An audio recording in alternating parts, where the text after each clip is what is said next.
During the late summer of 2003, events in the northeastern United States involving a strange, human-like creature sparked brief local media interest before an apparent blackout was enacted. Little or no information was left intact, as most online and written accounts of the creature were mysteriously destroyed. Primarily focused in rural New York State and once found in Idaho, self-proclaimed witnesses told stories of their encounters with a creature of unknown origin. Emotions ranged from extremely traumatic levels of fright and discomfort to an almost childlike sense of playfulness and curiosity. While their published versions are no longer on record, the memories remain powerful. Several of the involved parties began looking for answers that same year. In early 2006, the collaboration had accumulated nearly 24 documents, dating between the 12th century and present day, spanning 4 continents. In almost all cases, the stories were identical. I have been in contact with a member of this group, and I was able to get some excerpts from their upcoming book. 1. A Mariner's Log, dated 1691.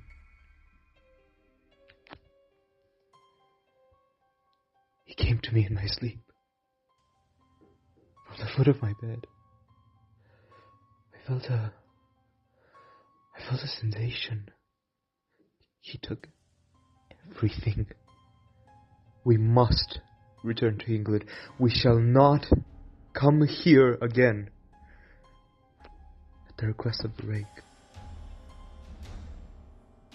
2. A journal entry, translated from Spanish, dated 1880. I have experienced the greatest terror. I've experienced the greatest terror. I have experienced the greatest terror. I see his eyes.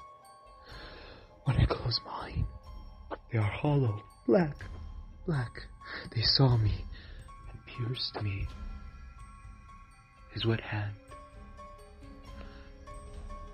I will not sleep. His voice. Unintelligible text.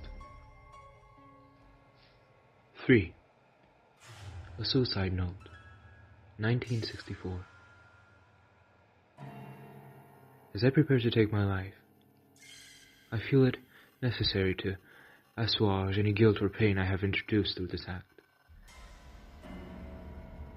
It is not the fault of anyone other than him. For once I awoke and felt his presence, and once I awoke and saw his form. Once again I awoke and heard his voice, and looked into his eyes. I cannot sleep without fear of what I might next awake to experience. I cannot ever wake. Goodbye. Found in the same wooden box were 2 empty envelopes addressed to William and Rose, and 1 loose personal letter with no envelope. Dearest Linny, I've prayed for you. He spoke your name.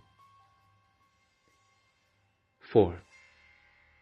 From a witness, dated 2006. 3 years ago, I had just returned from a trip to Niagara Falls with my family for the 4th of July. We were all very exhausted after a long day of driving, so my husband and I put the kids straight to bed and called it a night. And at about 4 a.m. I woke up thinking my husband had gotten up to use the restroom. I used the moment to steal back the sheets only to wake him in the process. I apologized and told him I thought he was out of bed. When he turned to face me, he gasped and pulled his feet up from the end of the bed so quickly his knee almost knocked me out of bed. He then grabbed me and said nothing. After adjusting to the dark for half a second, I was able to see what caused that strange reaction. At the foot of the bed, sitting and facing away from us, was what appeared to be a naked man, or a large, hairless dog of some sort. Its body position was disturbing and unnatural, as if it had been hit by a car or something. For some reason, I was not instantly frightened by it, but more concerned as to its condition. At this point, I was somewhat under the assumption that we were supposed to help him. So, my husband was peering over his arm and knee, tucked into the fetal position, occasionally glancing at me before returning to the creature. In a flurry of motion, it scrambled around the side of the bed and then crawled quickly in a flailing sort of way right along the covers until it was less than a foot from my husband's face. It was completely silent for 30 seconds, probably closer to 5, but it seemed a while, just looking at my husband.